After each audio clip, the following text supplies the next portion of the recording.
Boa noite a todas e todos. Espero que estejam tudo bem. Essa é a nossa aula gravada. Espero que vocês estejam tudo bem, que continue tudo bem. E tenham lido os textos e tenham todos acompanhando os textos, porque essa distância fica mais difícil.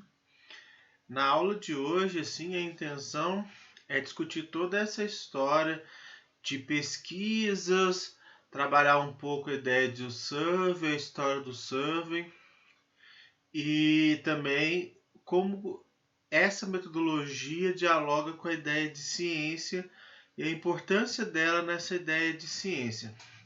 Então o que a gente vai tentar trabalhar na aula de hoje é tudo isso, assim. Talvez seja uma aula um pouco mais do que os habituais 20 minutos, mas a gente vai trabalhar e essa aula é uma dessas aulas que a gente vai subir aqui no Google Teams e vocês assistem assim como necessário, tá? Então vamos lá. Pesquisas de opinião pública. A primeira coisa que a gente tem que destacar, o que é uma pesquisa, assim. Eu sei que vocês já fizeram várias aulas de metodologia, vocês têm uma disciplina específica de metodologia, mas a discussão de o que é uma pesquisa é muito importante. Então, pesquisa é tudo aquilo que chamamos do meio acadêmico como base de consistente fundamentação teórica e metodológica. Ou seja, o que chama pesquisa é tudo aquilo que tem muito embasamento metodológico. A metodologia é a base de uma boa pesquisa. A construção de uma metodologia, pensar e desenhar uma metodologia que vai garantir os melhores procedimentos de aplicação e de proceder técnico. Como essa é uma disciplina de desenho de questionário, é muito importante que a gente saiba todos os procedimentos técnicos de um questionário. Aqui não vamos chegar no ponto de uns pontos importantes, por exemplo, de desenho de questionário, que é a parte, por exemplo, de desenho de uma amostra, calcular uma amostra, porque não é objetivo. A gente está mais focado numa parte que é a parte do desenho das questões e da construção do mecanismo que é o questionário. Mas como a gente vai ver até na aula de hoje, essas metodologias estão todas interligadas. Por isso que é importante vocês saberem e correlacionar todas elas. Então, a primeira destaque é o que é a metodologia que a gente vai trabalhar? O que é essa metodologia da pesquisa? Entendeu? Então, quais são as condições científicas que baseiam uma boa pesquisa? O primeiro princípio é o princípio da verificação, ou seja, você pode submeter as suas conclusões, submeter tudo aquilo que você verificou à empiria. Ou seja, se eu desenhar uma boa pesquisa, eu posso comprová-la ela frente aos dados, frente a bons achados. Você também pode fazer pesquisas científicas de formas textuais ou de forma de pesquisa de dados, de pesquisa de textuais.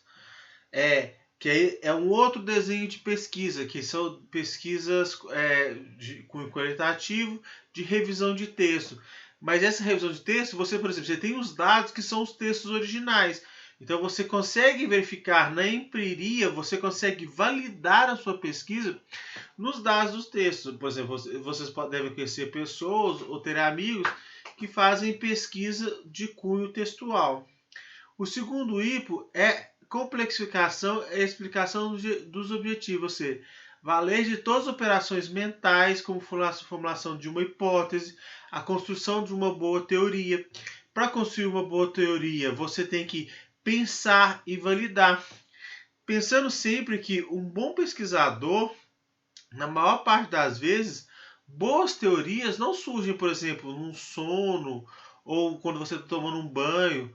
Boas teorias, na maior parte das vezes, ou boas hipóteses, boas perguntas de projetos, surgem de boas revisões teóricas ou boas perguntas que não foram respondidas em seus próprios estudos anteriores. Ou seja, eu posso, assim, ter perguntas de um estudo ou fazer um estudo preliminar e desse estudo ter algumas perguntas que eu não consigo comprovar. Com isso eu vou fazer novos estudos e comprovar esses detalhes.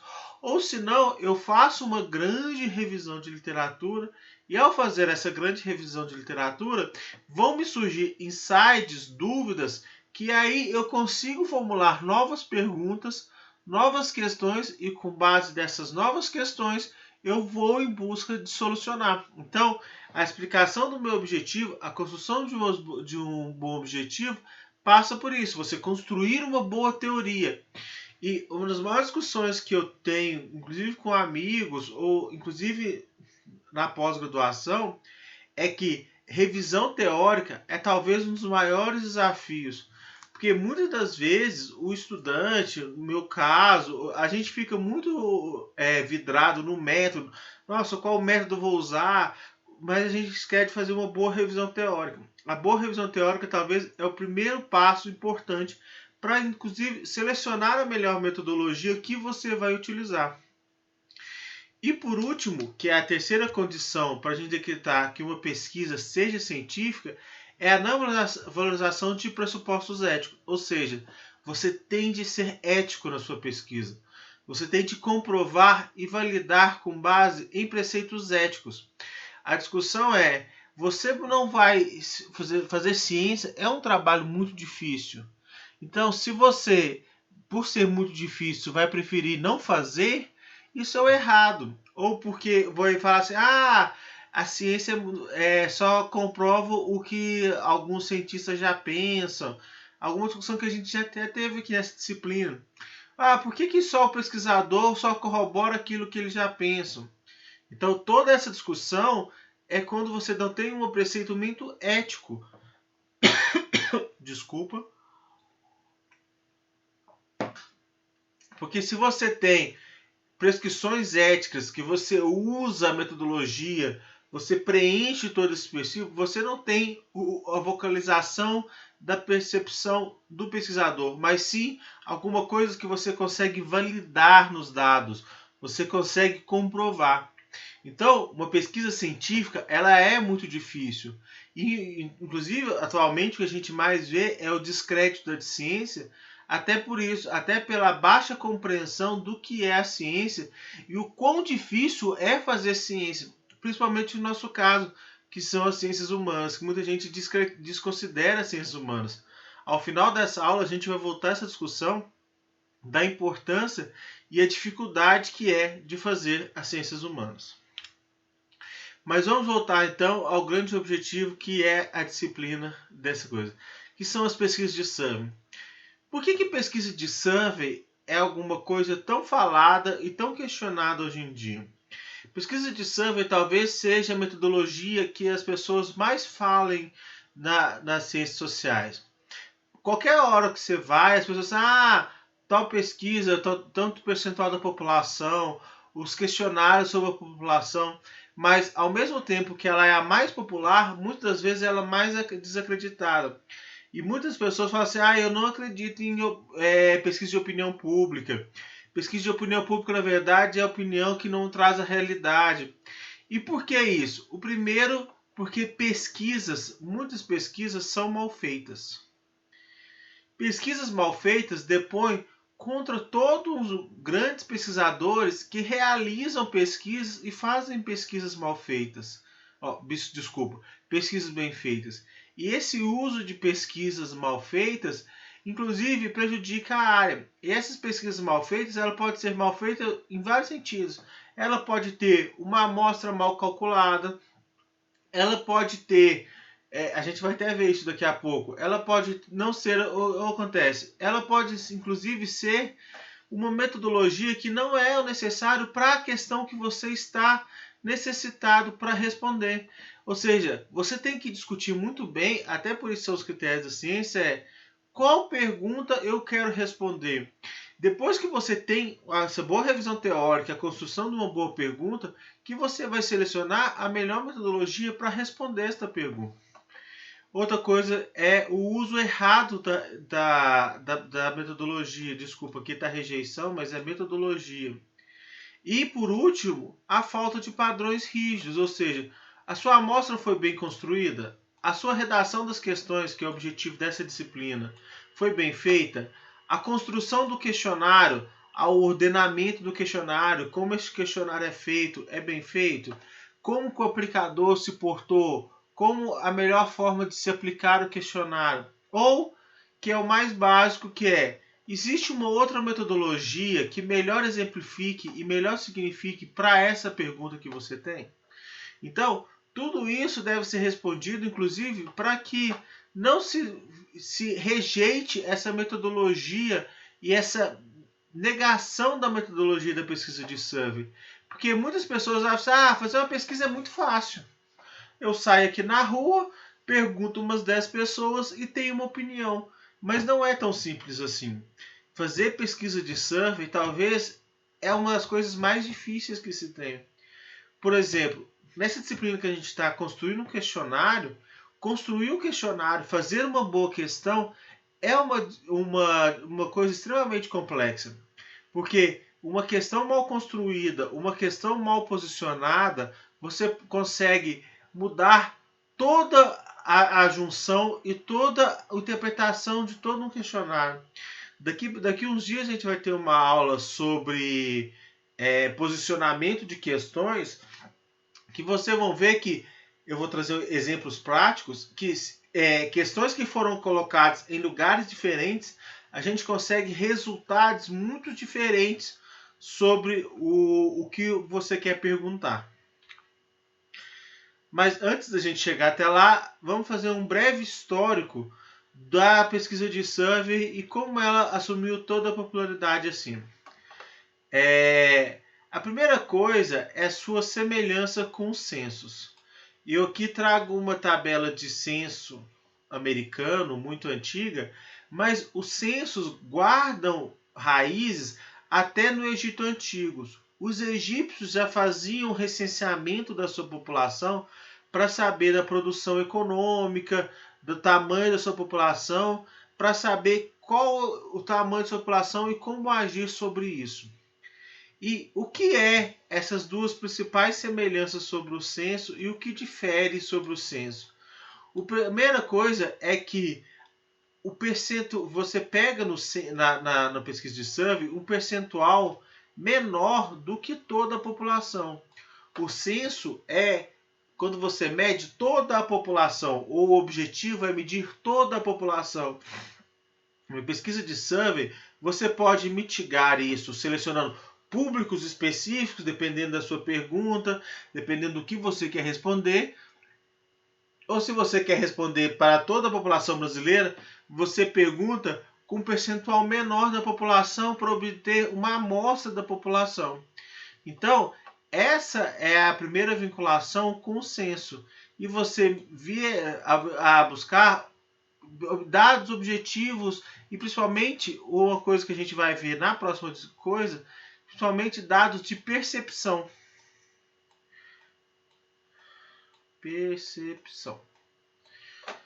Que é muito diferente de censo. Censo geralmente não mede percepção.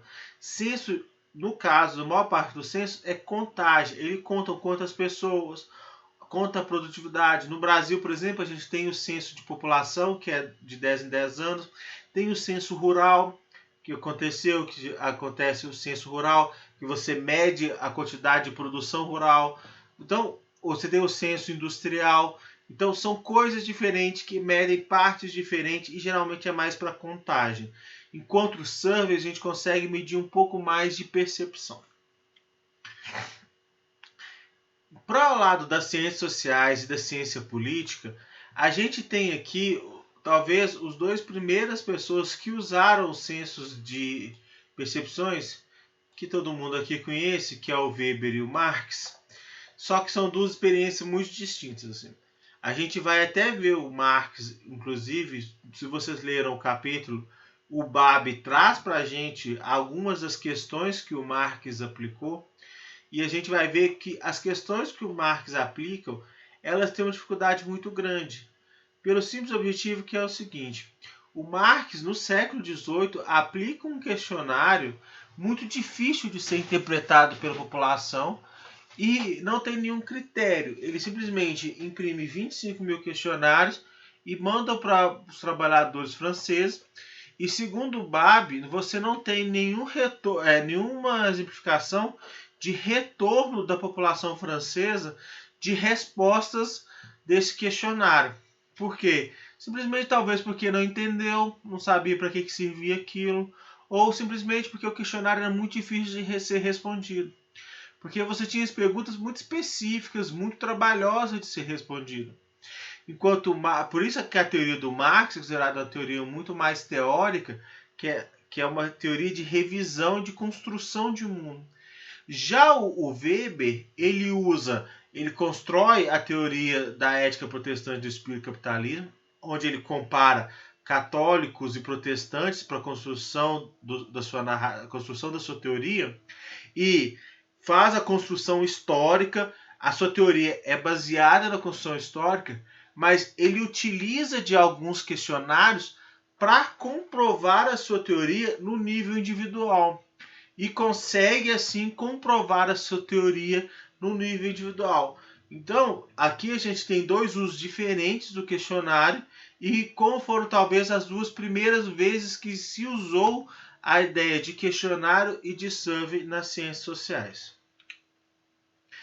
Mas a ideia de pesquisa e opinião pública, ela ganha um grande destaque quando a gente vai para os Estados Unidos. Nos Estados Unidos, que aí sim a ciência da pesquisa, a ciência do survey, até por isso que a gente conhece inclusive como survey, que é uma palavra em inglês, ela ganha destaque e ela se destaca no mundo inteiro. Mas assim, a partir de 1820 a gente tem o que chamam grandes aplicações de questionários.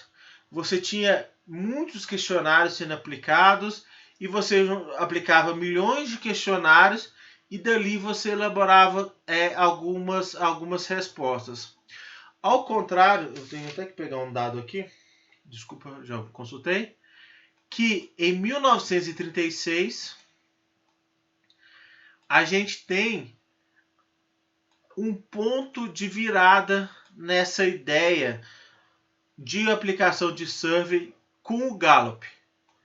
O George Gallup, que era um estatístico, inclusive até hoje em dia a gente tem um instituto de pesquisa Gallup nos Estados Unidos, que é um instituto muito grande, que vocês devem já ter escutado falar. Em 1936 a gente tem uma eleição nos Estados Unidos, a tentativa de reeleição do Franklin Roosevelt versus o Alfred Landon. Só acontece, o Roosevelt era o pai do New Deal, você estava tendo novas pessoas entrando no comércio, e do outro lado você tem, acontece, aí você tem duas grandes pesquisas. Você tem uma pesquisa aplicada por uma revista que chama Landon, conferir aqui, Landon, no qual foram aplicados 2 milhões de questionários. Só que qual era a amostra dessa pesquisa de 2 milhões de questionários? Eles aplicaram a amostra em quem tinha registro de telefone. Vocês são muito novos, assim, mas é que antigamente quem tinha telefone era registrado com muito detalhe, né? Igual hoje em dia que nós temos até 2 números de telefone ou até 3 números de telefone, que é mais fácil, assim. E quem tinha registro de carro. Então ele pegou só um público que já tinha alguma renda. Ao contrário do Gallup, que com 2 mil questionários aplicados em todos os Estados Unidos por amostra de cotas, afirmava que o Roosevelt seria reeleito. E o Gallup acertou, comprovando assim a importância de uma pesquisa de survey e a mudança nas técnicas de amostragem, deixando de ser um questionário aplicado num grande número de pessoas e sim fazendo cálculos estatísticos de amostras. E qual foi a diferença por isso? E depois é explicado. Como eu falei para você, o Roosevelt é um dos pais do New Deal, da mudança, da mudança estrutural e econômica nos Estados Unidos. Aí as pessoas que não tinham esse dinheiro, os mais pobres foram às urnas. Apesar do voto não ser obrigatório, eles foram às urnas e deram a vitória pro Roosevelt. É Roosevelt mesmo? Deram a vitória pro Roosevelt, em contraposição ao Landau, que pesquisou simplesmente os mais ricos, que era a menor parte da população. Então, com isso você tem uma mudança na perspectiva, a partir de 1936, de toda a visão sobre as pesquisas de opinião e das pesquisas de survey. Assim. E a partir daí também, a gente tem três grandes contribuições, principalmente americanas, para as mudanças, para as pesquisas de opinião pública.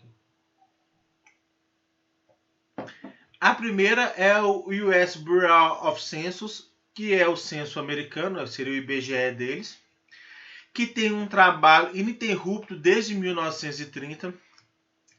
Só acontece, além de fazer esse recenseamento decenal, que é muito importante, que inclusive essa é uma das grandes críticas ao caso brasileiro, que caso você saiba, esse ano é um ano do censo, esse ano a gente teoricamente teria de fazer o recenseamento, não está tendo por dois motivos. Um é a pandemia, inclusive está fazendo a gente ter essas aulas virtuais.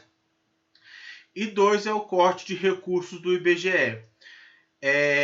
Por que acontece? O recenseamento da população, ele fornece dados demográficos e econômicos para os governos realizarem políticas públicas, até dialogando muito com a aula passada que a gente teve, que fornece as informações mais completas, são questionários maiores, fornece informações mais completas para a população. E acontece, esses dados, principalmente os dados demográficos e econômicos, são responsáveis para depois, nós como pesquisadores, ao calcular amostras para a população, ou calcular amostras para a nossa pesquisa, a gente usa os dados do IBGE. Quando vocês vão fazer uma amostra por cotas, aí vocês vão pegar, são 55% de mulheres, 45% de homens. Como que eu vou saber se é 55% mulheres? Se eu vou pegar isso para a cidade, qual o percentual de negros, qual o percentual de brancos? Isso tudo a gente tem que pegar com base nos dados demográficos. E principalmente os pesquisadores pegam isso com base dos dados do censo. E se a gente tem quebras no censo, isso gera um problema. Então, quando se tem algumas sugestões, e alguma das sugestões, inclusive, já vai passar porque até terça-feira tem que ser entregado o processo o orçamento do ano que vem pelo governo federal, passa pela mudança dos dados do censo para 2022. Já seria uma quebra muito maior, assim. Os estatísticos, os demógrafos estão muito críticos sobre isso, assim. Só que, além disso, o censo americano ele tem centros de estudo, principalmente no campo da amostragem e formas de coleta de dados, que tem desenvolvido cada vez mais novas formas de amostragem e novas formas de coleta de dados. Outra coisa são as firmas comerciais, como o Gallup, que a gente citou há pouco, que eles conseguem fazer métodos de experimentos de amostragem, como a amostra de cotas, que eu citei há pouco, que conseguiu modificar o modo de se pensar. Apesar que a amostra estatisticamente mais aceita, inclusive para fazer cálculos, que a gente utiliza, que é a amostra, por exemplo, que o IBGE usa na PNAD, que é alguns dos dados que vocês podem usar para pesquisas de vocês, são... Como é que chama? Fugiu o nome da amostra agora. Daqui a pouco eu lembro. Que são amostras estatisticamente significativas, que você tem duplo grau de certeza, que é diferente da amostra por cotas. A amostra por cotas que foi desenvolvida por firmas comerciais. Você tem também redação de perguntas. Você construir grandes bancos de perguntas. Hoje em dia, grandes perguntas que já foram feitas, e a gente replica essas perguntas, inclusive, são perguntas que já foram testadas, muitas vezes testadas por empresas comerciais.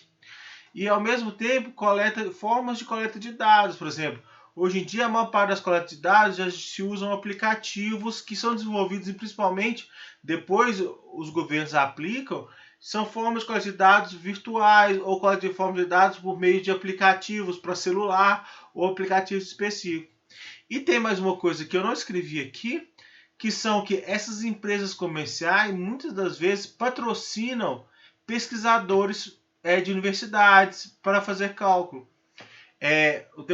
O grupo de pesquisa no qual eu faço parte do FMG, a gente já teve pesquisas financiadas por institutos de pesquisas particulares que possibilitou que desenvolvimento de grupos de explicações e novos dados, novas perguntas das mais diferentes formas. Então, empresas comerciais são muito importantes para isso.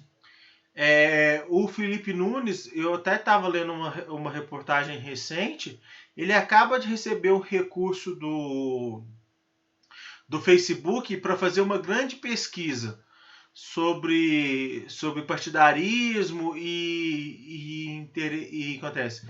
Então, ou seja, a empresa comercial financiando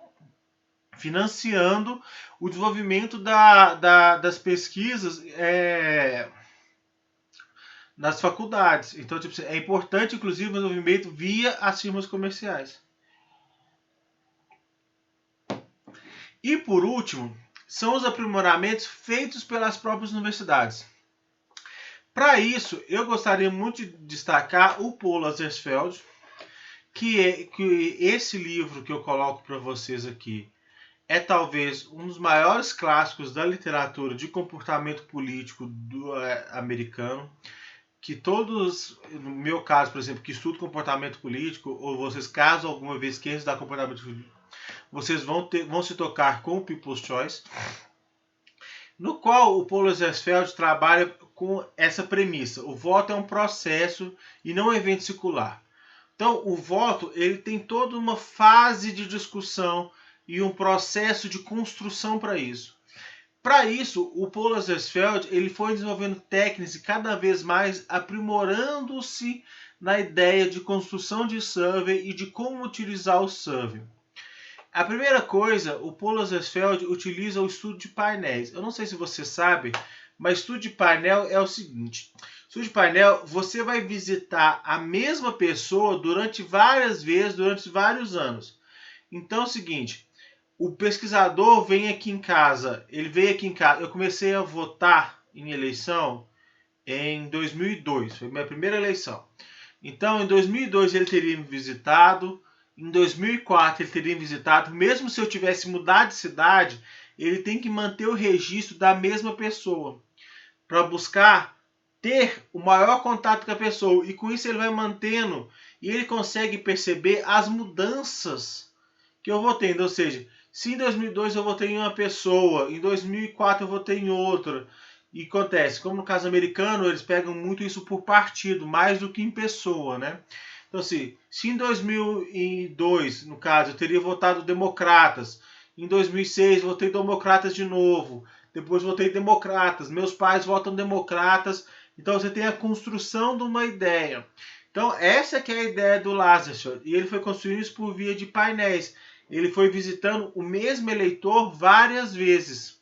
Então, ele foi construindo. Outra coisa que o Lazarsfeld aprimorou foi o uso de equipamentos mecanizados. Ele foi o primeiro a usar equipamentos mecanizados para aprimorar como coletar os dados.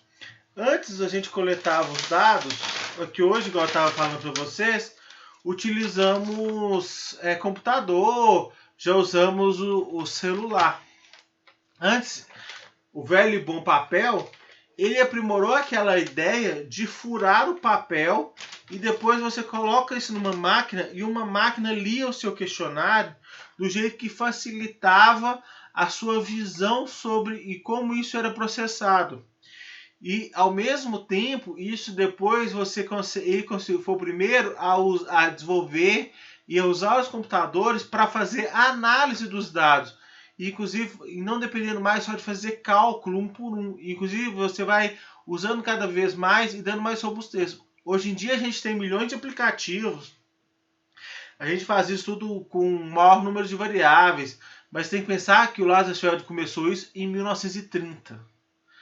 Então a gente não tinha nada. Tem um livro muito bom que fala, inclusive, dessas máquinas de perfurar, que ligam isso até com o Holocausto, que chama IBM Holocausto. Que eu recomendo, que mostra como a IBM forneceu essas máquinas, esses computadores para perfurar para o Hitler para identificar os judeus, assim.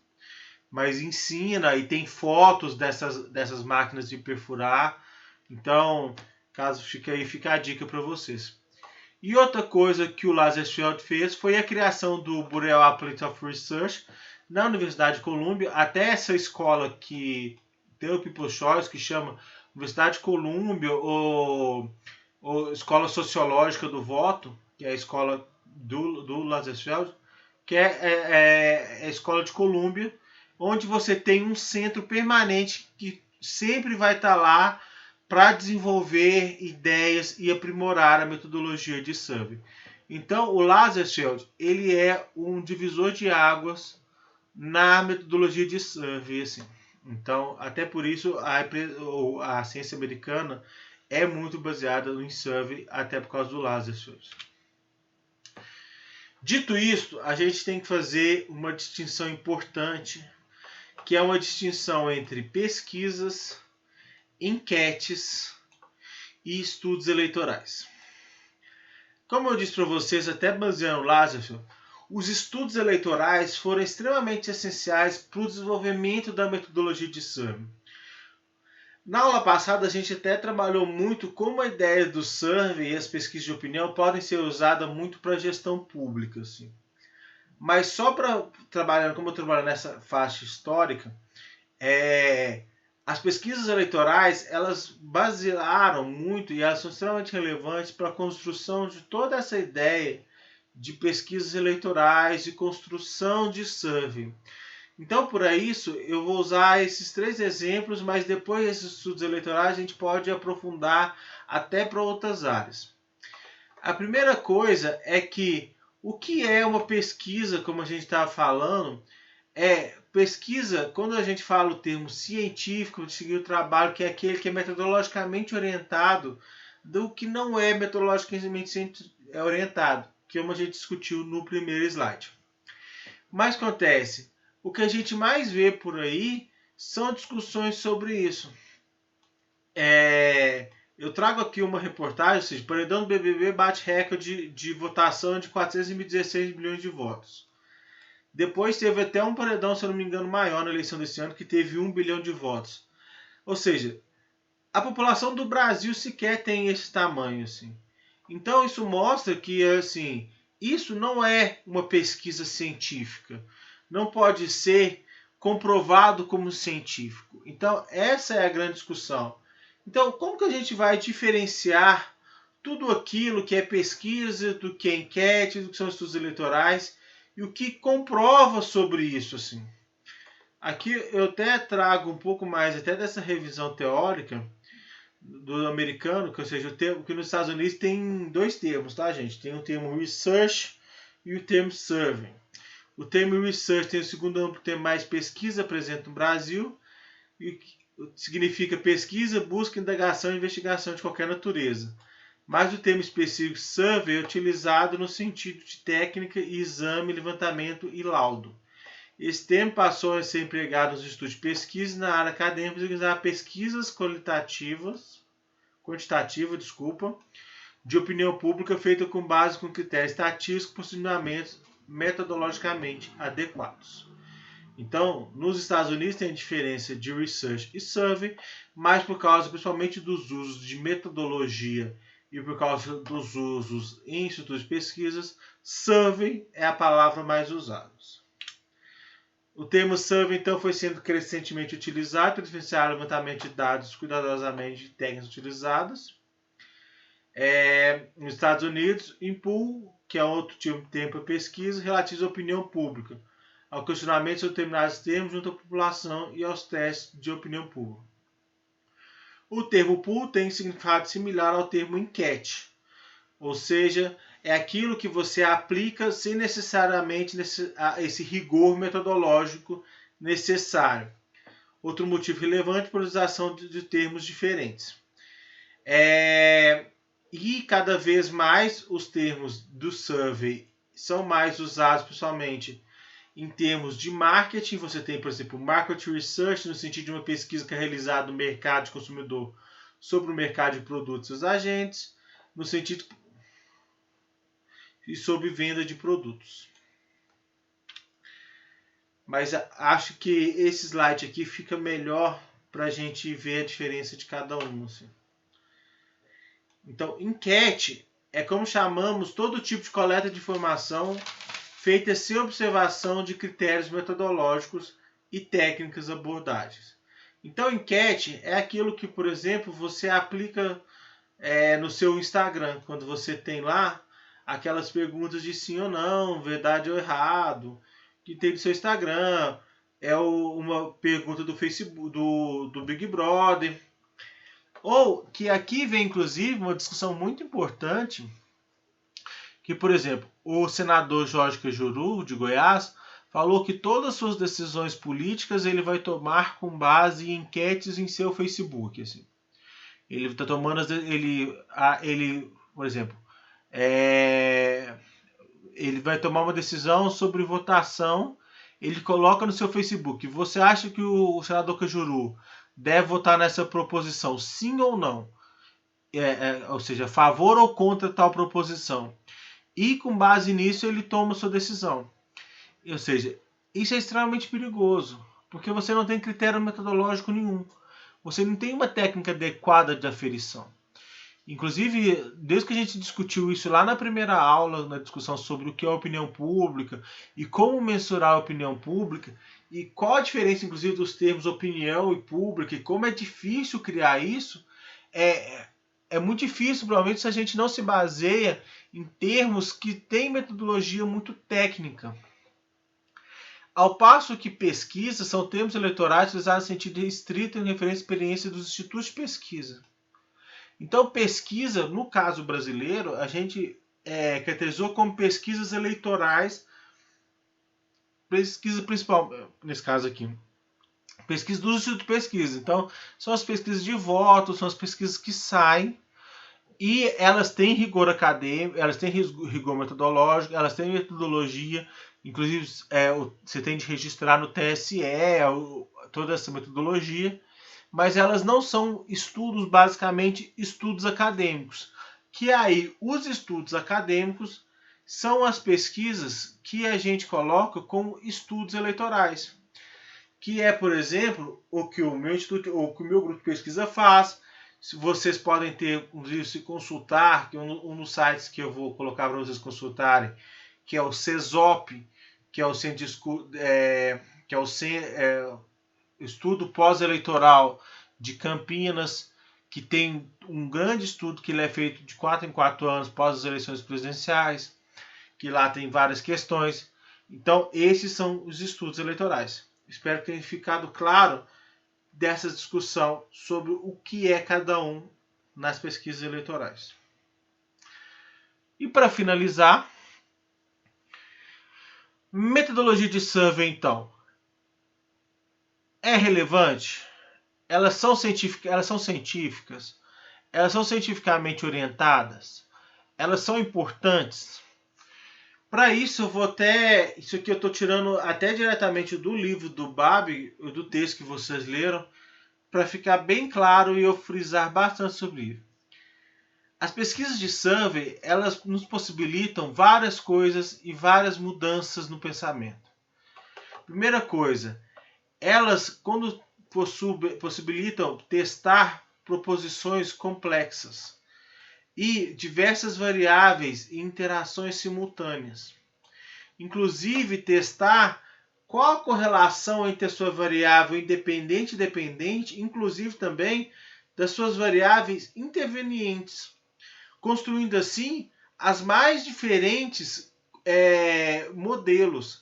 Na próxima aula, que é o nosso próximo tema, a gente vai discutir, inclusive, como criar e como mensurar esse tipo de modelo e como construir. Porque a gente pode construir e a gente busca construir o máximo a maior número de informação com o menor número de informação, a maior compreensão com o menor número de informação possível. Se eu conseguir explicar uma coisa de uma forma mais precisa com o menor número de dados, esse é o maior sonho de um cientista.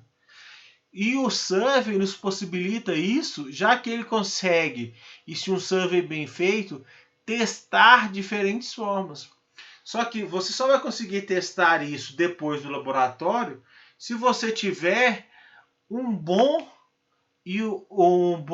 boa construção de questionário, que é o que a gente vai construir nessa disciplina. Porque se eu não tiver uma boa construção de questionário, se eu não conseguir desenvolver boas questões que dialogam com a minha teoria, de nada adianta. De nada adianta eu construir ou testar várias coisas que vão me responder nada com nada. Então, por isso é importante eu sempre ter uma boa teoria que vai me levar a boas perguntas. E, como eu disse, a pesquisa de survey ela é empiricamente verificável. O Babi traz até no final do capítulo que vocês leram para a aula de hoje, ou para as duas aulas de hoje, inclusive, uma discussão sobre ciências duras e ciências fáceis e como as ciências sociais ela é uma ciência muito complexa. Assim. E isso é a discussão sobre metodologia que tem que ficar para vocês. Quando vocês estão construindo questionários, várias coisas importam. Amostras mal construídas, vocês vão ter problemas sérios de mensuração. Ele cita um exemplo muito simples, que assim, um químico que vai estudar uma amostra de hidrogênio, uma amostra de hidrogênio tirada aqui de casa ou tirada da casa de vocês, ela é uma amostra de hidrogênio igual, porque o hidrogênio ele é igual em todos os lugares. Agora, o público são diferentes. Então, a construção de uma boa amostra ela é essencial. Questionários, a mesma coisa. A interpretação sobre questões ela é extremamente relevante. Se eu não tenho questões que são interpretadas de formas diferentes por públicos diferentes, eu posso ter respostas diferentes. Então, se eu como pesquisador vou querer sempre ter a melhor interpretação e a interpretação igual para todos os públicos, para que eles possam ter, e eu ao final, ao fazer as minhas análises, vou ter a análise confiável, uma análise responsável e confiável dos meus dados, porque só assim eu consigo depois verificar os meus dados. O outro ponto é que vocês têm de pensar que um pesquisador que vai perguntar a alguma pessoa, e a gente até já discutiu isso na primeira aula sobre opinião pública, muitas das vezes você não está pensando sobre tal assunto e você vai construir uma resposta ou pensar uma resposta sobre aquele assunto nesse momento. Então, um pesquisador ou a forma como um pesquisador se porta pode mudar toda a forma que você vai responder. Então, o seu pesquisador, ele também, inclusive por causa disso, um questionário tem que ser bem construído e o questionário tem que ser bem explicado para que o seu pesquisador, ao ler a sua questão, não intimide o seu respondente. Não faça que seu respondente não emita a sua opinião real. Porque sabendo que sim, ele vai mudar. O Babi até cita um exemplo muito bom, que é o seguinte: você tem que pensar que o seu entrevistador já é um objeto diferente na resposta do seu entrevistado. Que é muito diferente, por exemplo, de um químico ou de um engenheiro que ao estudar, por exemplo, dilatação de metal, se você, como estudante de dilatação de metal, se você chegar perto de um metal e o metal dilatar mais ou dilatar menos, aí tem um problema. Que é o problema do pesquisador. O pesquisador, o entrevistador, ao chegar próximo, ou seja, o seu questionário vai mudar muitas vezes a reação do seu entrevistado. E tudo isso tem que estar no campo de revisão e de pensamento nosso na construção de um bom questionário. Então, eu acho que é isso. Então, sem pensar, e só para finalizar que essa frase é: na prática, a ciência não é nem mística nem pura. Como todas as atividades humanas, a pesquisa científica é um compromisso entre o ideal e o possível. A gente sabe que modificações são necessárias, as respostas que a gente vai achar, tem toda essa coisa do pesquisador que vai influenciar um pouco no seu voto, a interpretação do questionário, mas a gente tem que buscar ao máximo, e por isso que a construção do questionário é essencial, aparar essas arestas para que não se tenham necessariamente ruídos e piores ou melhores respostas. O que eu tinha para falar para vocês era hoje. Vou falar para vocês hoje era isso. Espero que tenha ficado claro. Caso tenha algum problema, assim, nos comentários desse vídeo, deixem suas perguntas que eu vou responder no transcorrer dessa semana. Tá? Abraço para todo mundo e até essa semana também. Até sexta-feira. Abraço, gente.